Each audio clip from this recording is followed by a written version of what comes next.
Hey team, it's Mr. Z. Let's go and dive in and model some transformations.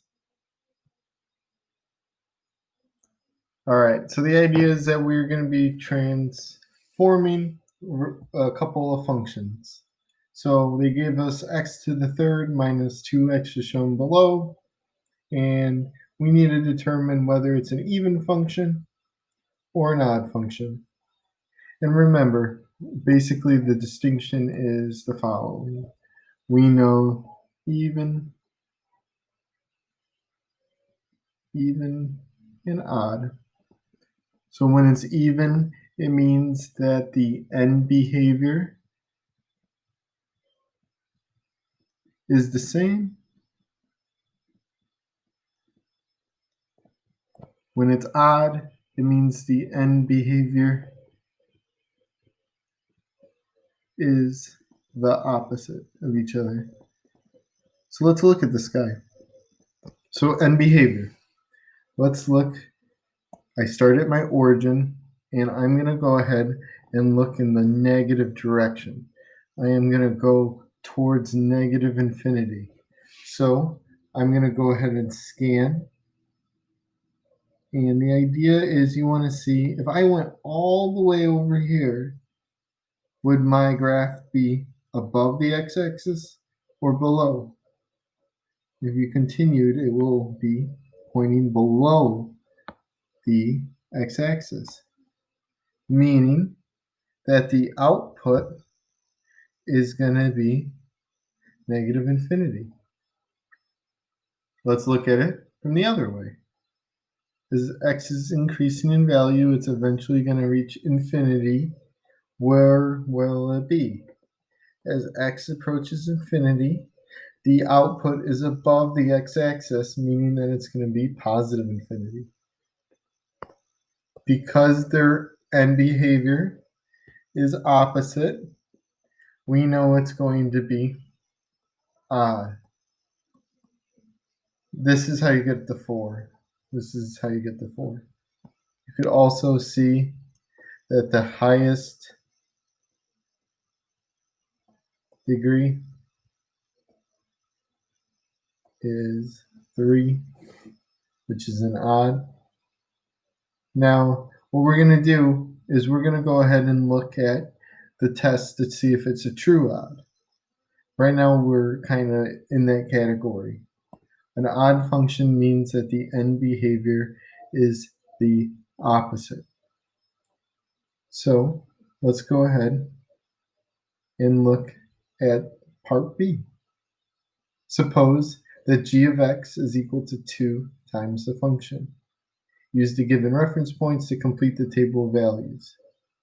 So this is essentially saying, well, my reference points are 0, 0, the origin, 1, comma, negative 1,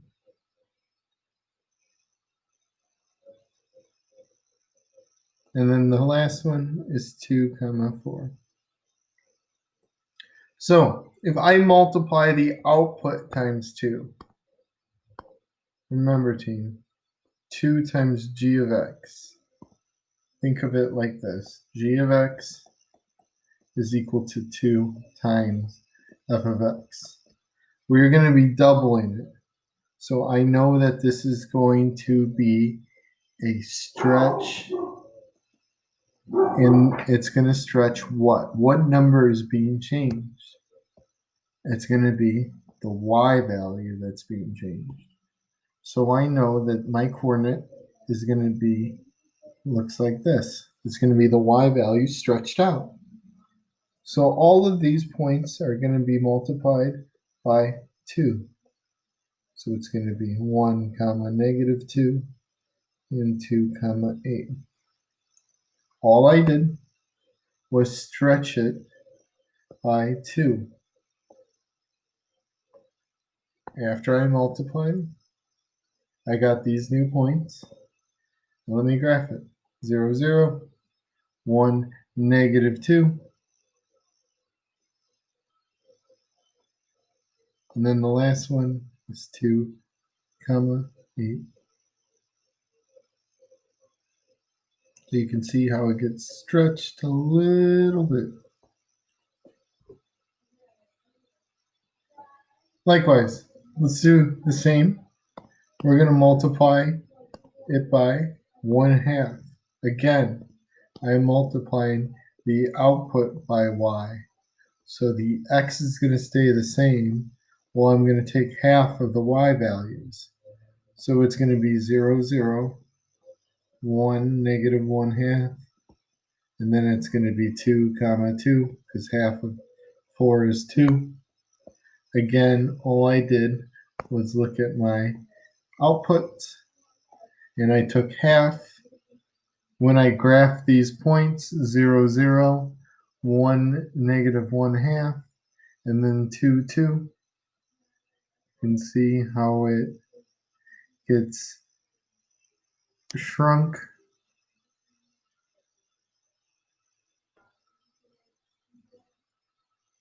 Bada bing, bada boom. Notice how the transformation, it kept its shape. Notice how after I transform it, it is still the same shape. It's still a cubic degree 3 x-intercepts. All right, we're going to do it again. Verify that d of x is an odd function. So I showed you one way. The other way you can verify an odd function is by taking a nice point and remembering that the idea is that odd functions, you should be able to have f of x equals the double reflection. So you're going to reflect it across both the x and the y-axis. You can do this algebraically or with the graph. So like here, I see that it's going to be off the graph. It has to be 9 away. So I'm actually going to try to pick a more nicer point, and I'm going to go ahead and try. We'll say that I'll kind of cheat, and I'll say it's here. So if I go 2 away, it's going to be here. And then it's 1 away from the y-axis. So it's going to be about here. This is a double reflection. You reflect across the x-axis. You reflect across the y-axis. So this is how to prove it with a point. Notice it's on the graph. Basically, the output was still the same. When we do it algebraically, we can go ahead and plug in negative x in for my odd. So if I go ahead and do this, I have d of x. Is it really going to be the same? I'm going to do negative 1. Well, d of x is this f of x that I'm substituting it in. So it's going to resemble d of negative x. Okay, d of x is equal to negative 1 times negative x to the third plus 1/2 negative x. All I did was replace all of the x's with a negative. This is going to result in, well, 3 negatives. Negative times a negative times a negative is going to result in negative x to the third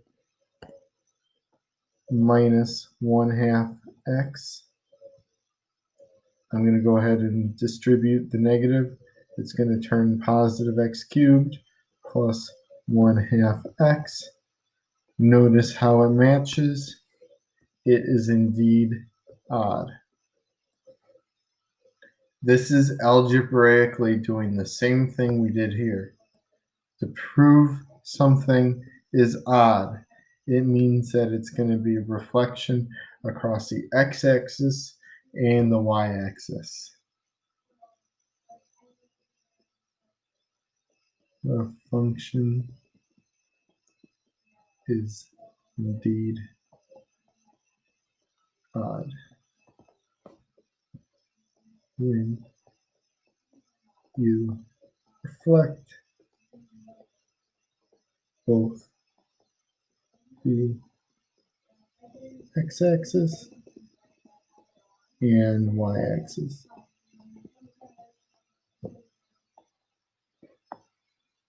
Okay, so now with B and C, we're going to do the same thing, but it's about understanding where the slight difference is. Notice how both of these are affecting the input. This is going to be different.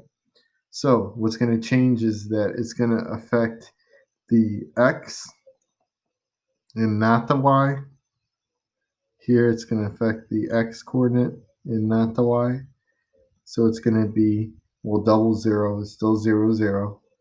By double 1, it's going to be 2. And then notice how it stays the same. 4, comma 9. 0, comma 0. A half, comma 3 halves. And then it's going to be 1, comma 9 halves, which is 4.5. So all I did was instead, notice how it's multiplying the input. The input is x, so the x is changed. And it's going to go ahead and give us two different graphs. So let's go ahead and look.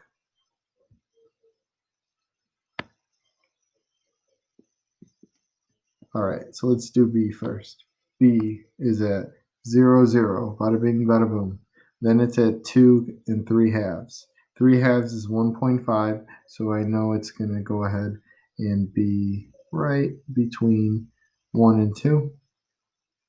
4 and 9, 4 goes up to 9.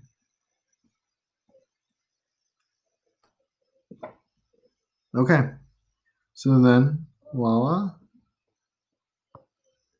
Now you might be wondering, Mr. Z, how do I graph the rest of it? Well, remember, do a double rotation. So right now, here, this is how far away? 1.5. So my point is going to be here. This is currently 9 away. So this point is going to be way off the graph at 9. Now I have to reflect it one more time.